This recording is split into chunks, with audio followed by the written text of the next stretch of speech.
Hi everyone, welcome back to my channel community health care में आपका स्वागत है। मैं हूं शौगनी पंडित फ्रॉम अर्बन प्रखंड मुजफ्फरपुर बिहार। दोस्तों, आज हम बात करेंगे एक ऐसे टॉपिक पर जिसे आप सभी को बेहद इंतजार होगा और बहुत सारे आपके माइंड में सवाल चलते होंगे। आज आपको जानने की इच्छा होगी। आज हम बात करेंगे कि कम उम्र में लोग बीमार क्यों पड़ रहे हैं।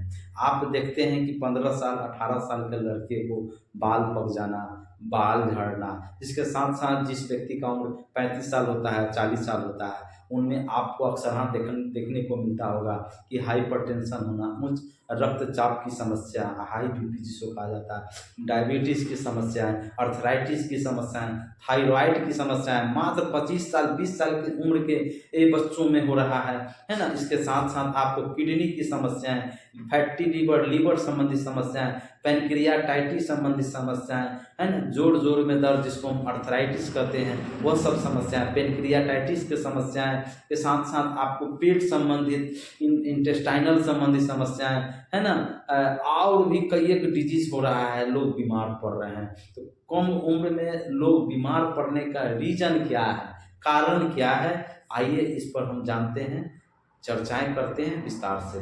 तो अगर आप मेरे चैनल में नए हैं या फिर पहली बार मेरे चैनल से जुड़े हैं तो प्लीज़ लाइक करें, सब्सक्राइब करें और वीडियो को पूरा देखें, ताकि आपके दिमाग में जो क्वेश्चन चल रही है कि आप देखने को मिलता होगा गांव में, समाज में, कि छोटे बच्चे हैं उनका बाल पक गया, बाल झड़ रहा है।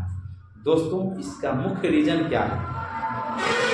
आज आप जानते हैं कि हिंदुस्तान का आबादी पूरे दुनिया की बात करें तो वह दूसरे स्थान में जनसंख्या के मामले में, नंबर 1 पर जनसंख्या में अभी चीन आता है। लेकिन आज वह समय अब दूर नहीं है जब इंडिया नंबर 1 पर जनसंख्या के मामले में आगे रहेगा।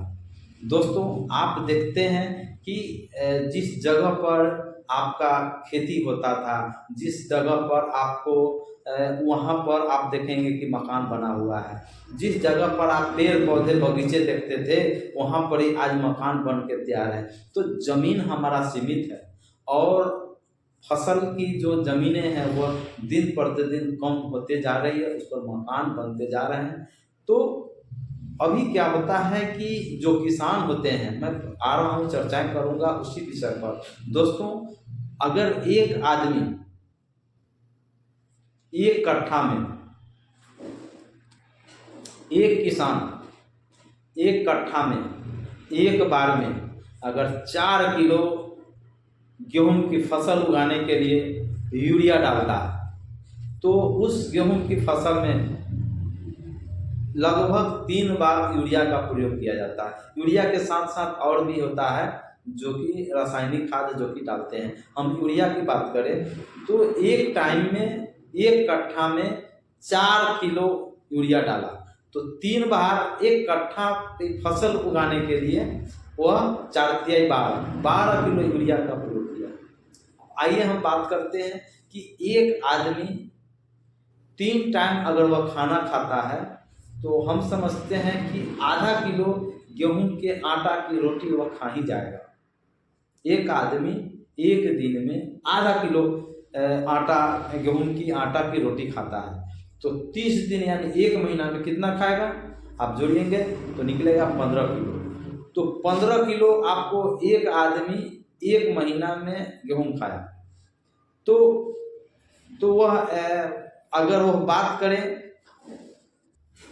तो वह 12 महीने में यानी 1 साल में आप जोड़ेंगे तो 12 × 15 आप जोड़ेंगे तो 1 कुंटल 80 किलो एक आदमी 1 साल में गेहूं खाता है। तो मैंने बात किया था कि एक कट्ठा अगर कोई फसल उगाता है गेहूं का तो उसमें ज़्यादा से ज़्यादा फसल होगी तो 50 किलो से लेके 60 किलो गेहूं आएगा। तो 50 किलो ही धर लीजिए, तो 50 किलो आएगा तो वह 50 किलो पैदावार करने के लिए आपको 12 किलो रासायनिक खाद डाला गया तो 3 कट्ठा में आपका 1.5 कुंटल आएगा। उसमें 36 किलो यूरिया का प्रयोग हुआ, यानी 1 कुंटल 1.5 कुंटल में आपको 36 किलो आया। अब इधर कैलकुलेट करेंगे, 30 किलो की कैलकुलेट करेंगे, इधर आपको आ जाएगा मोटा मोटी आपको 8 किलो 10 किलो के आसपास में, यानी 40 से 45 किलो खाद एक आदमी एक साल में खा रहा है। तो इंसान क्या खा रहा है? जहर खा रहा है। यही मेन रीजन है, मेन वजह है लोगों को बाल झड़ना, बाल पकना, थायराइड और अन्य जो बीमारियां मैंने बताया है कि वह बीमारी होने का रीजन है। दोस्तों, आपको आश्चर्यचकित होगा कि लोग कैसे खाद के रूप में लोग जहर खा रहे हैं, तो बीमार पड़ना स्वाभाविक है। आज लोग देखेंगे कि 40 साल 50 साल पूछते पूछते बूढ़ा की कंडीशन हो जाता है और बाल पक जाता है और वह बाल झड़ जाता है और साथ ही साथ वह कभी कभी बिस्तर पकड़ लेता है। 55 साल 60 साल पूछते पूछते लोग बीमार पड़ के लोग मर जा रहे हैं। तो आजकल जो पीढ़ी है जो कहते हैं कि ये उम्र हो गया अधिक तो उनकी मौत हो गई, लेकिन रीजन क्या है? यही रीजन है कि हम लोग जो अनाज खा रहे हैं वह अनाज के रूप में जहर खा रहे हैं, जिसके वजह से हम लोगों की उम्र घट रहा है, हम लोग बीमार पड़ रहे हैं, हम लोग मर रहे हैं। दूसरी बात है क्या कि इसके अलावे भी लोग अनहेल्थी डाइट ले, लोगों की लाइफ स्टाइल, जीवन शैली पहले के तुलना में काफ़ी भिन्न हो गया है।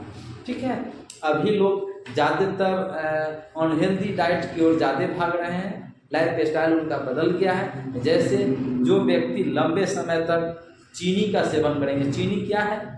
जिसको हम व्हाइट शुगर कहते हैं, यह एक मीठा जहर है जिसको हम रिफाइंड शुगर भी कहते हैं। ठीक है, तो चीनी के आइटम, चीनी में क्या पाया जाता है? उसमें सिर्फ और सिर्फ कैलोरीज पाया जाता है, न उसमें न्यूट्रिशंस मिलेगा, न कोई विटामिन मिलेगा, न कोई एंटीऑक्सीडेंट मिलेगा, न कोई कैल्शियम मिलेगा, न अन्य कोई पोषक तत्व मिलेगा, सिर्फ और सिर्फ कैलोरीज मिलेगा, जिसके वजह से डायबिटीज़ की बीमारी तो होगी ही, साथ ही साथ आपके बॉडी में मोटापा आएगा। हाँ, यह बात सही है कि आपके बॉडी को तुरंत फुर्ती देता है, एनर्जी तो तुरंत प्रदान करता है। ठीक है, लेकिन आपको यह सब बीमारी होने की खतरा रहता है।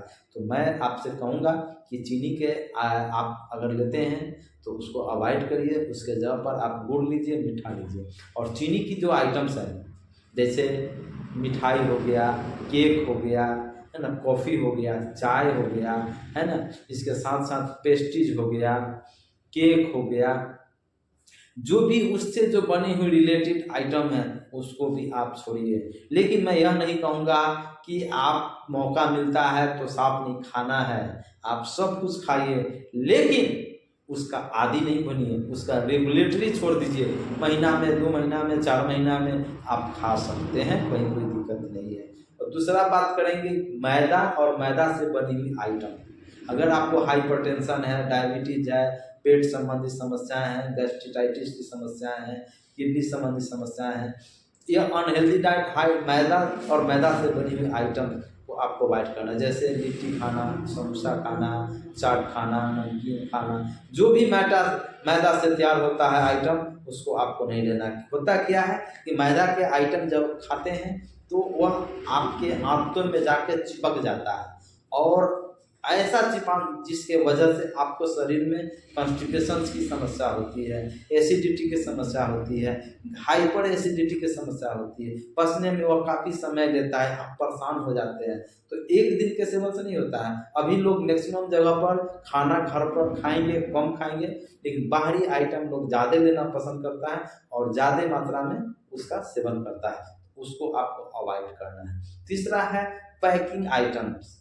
जैसे पैकिंग आइटम्स क्या होता है, जैसे कुरकुरे हो गया, मिक्सचर्स हो गया, दालमोट हो गया, मैगी हो गया, और भी कई एक आइटम्स है जिससे दोस्तों जो पैकिंग आइटम देखने पर किसे नहीं खाना पसंद आता है, किसे नहीं अच्छा लगता है, सबों को लगता है अच्छा, लेकिन अगर वह आप उसका आदी होते हैं, अगर उसको आप कंटिन्यूअस वे में लेते हैं तो आप बीमारी की ओर जा रहे हैं। वैसे आइटम्स को आपको अवॉइड करना है, बहिष्कार करना है, नहीं खाना है। चौथा मैं बात करूँ, ये अनहेल्दी डाइटों की बात कर रहा हूँ, जो बीमार पड़ने का वजह है, बीमारी होने का रीजन है।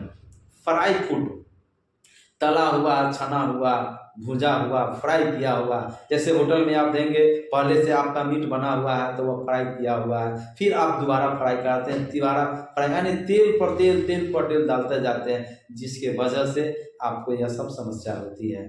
तो आप उस आइटम्स को आपको नहीं लेना है, तेल को कम मात्रा में लेना है।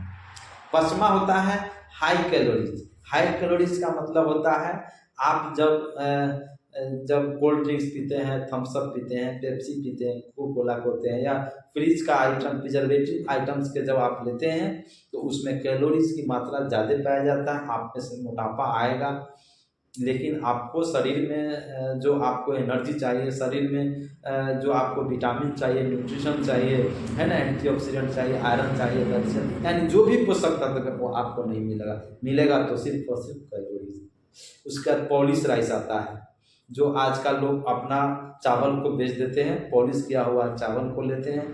तो उस आइटम्स को आप उसमें क्या मिलेगा? कुछ नहीं मिलेगा। आप घर का, आपको याद होगा आज 15 साल 20 साल पहले चल जाइए, लोग मार पीते थे, है ना, जो कि काफ़ी टेस्टी होता था। आज लोग खाना बनाते हैं चावल, तो चावल जब आपका सिज जाता है तो उसको मार को पसा कर फेंक देते हैं। अगर गलती से थोड़ा अगर मार रह भी गया तो जो खाना बनाने वाली जो होती है आइटम महिलाएं, उसको छोड़ देगी चूल्हे पर और उस पर ताव रहेगा, थोड़ा बहुत बचा है वो भी जल के सुहा हो जाता है। आपको मिलता है क्या? सिर्फ और सिर्फ सिफ्टी, जो कि आपके शरीर के लिए जो चाहिए बेनिफिट, जो फायदे हैं, वह आपको बॉडी को नहीं मिल पाता। ये है अनहेल्दी डाइट। और भी कई एक रीज़न है, लेकिन मैं आपका ज़्यादा समय नहीं लूँगा। मुख्य रीज़न को मैंने आपको बताया है कि बीमार लोग क्यों पड़ते हैं, नॉन कम्युनिकेबल डिजीज होने का वजह क्या है। दोस्तों, आशा करता हूँ कि यह वीडियोज़ आपको निश्चित ही पसंद आया होगा। तो अगर आप मेरे चैनल में नए हैं या फिर पहली बार मेरे चैनल से जुड़े हैं तो प्लीज़ लाइक करें, सब्सक्राइब करें और वीडियो को अधिक से अधिक शेयर करें। तो मिलते हैं अगले दिन सेम चैनल पर। आप सभी से विदा चाहते हैं। जय हिंद, जय भारत।